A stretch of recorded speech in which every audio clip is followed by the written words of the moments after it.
عبدالرزاق نے بیان کیا، ان سے معمر نے، ان سے حمام نے اور ان سے حضرت ابو ہریرہ رضی اللہ عنہ نے کہ نبی کریم صلی اللہ علیہ وسلم نے فرمایا، اللہ پاک نے آدم علیہ السلام کو پیدا کیا تو ان کو 60 ہاتھ لبا بنایا، پھر فرمایا کہ جا اور ان ملائکہ کو سلام کر، دیکھنا کن لفظوں میں وہ تمہارے سلام کا جواب دیتے ہیں، کیونکہ وہی تمہارا اور تمہاری اولاد کا طریقہ سلام ہوگا۔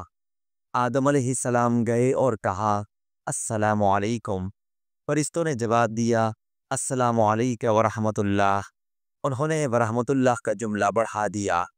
پس جو کوئی بھی جنت میں داخل ہوگا وہ آدم علیہ السلام کی شکل اور قامت پر داخل ہوگا۔ آدم علیہ السلام کے بعد انسانوں میں اب تک قد چھوٹے ہوتے رہے۔ صحیح بخاری حدیث نمبر 3326۔ جریر نے بیان کیا، ان سے عمارہ نے، ان سے ابو ذرا نے اور ان سے حضرت ابو ہریرہ رضی اللہ عنہ نے کہ رسول اللہ صلی اللہ علیہ وسلم نے فرمایا، سب سے پہلا گروہ جو جنت میں داخل ہوگا ان کی صورتیں ایسی روشن ہوں گی جیسے چودنی کا چاند روشن ہوتا ہے۔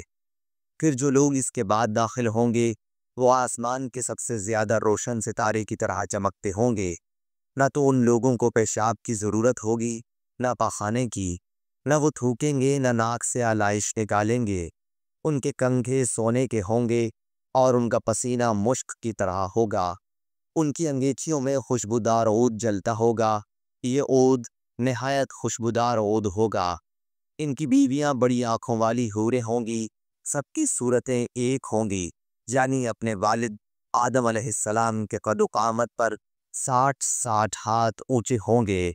صحیح بخاری حدیث نمبر 3327۔ یحییٰ قطان نے بیان کیا، ان سے ہشام بن عروہ نے، ان سے ان کے باپ نے، ان سے زینب بنت ابی سلمہ نے، ان سے ام المومنین ام سلمہ رضی اللہ عنہا نے کہ ام سلیم رضی اللہ عنہا نے عرض کیا، یا رسول اللہ، اللہ تعالی حق بات سے نہیں شرماتا، تو کیا اگر عورت کو احتلام ہو تو اس پر بھی غسل ہوگا؟ آپ نے فرمایا کہ ہاں، بشرطے کہ وہ تری دیکھ لے۔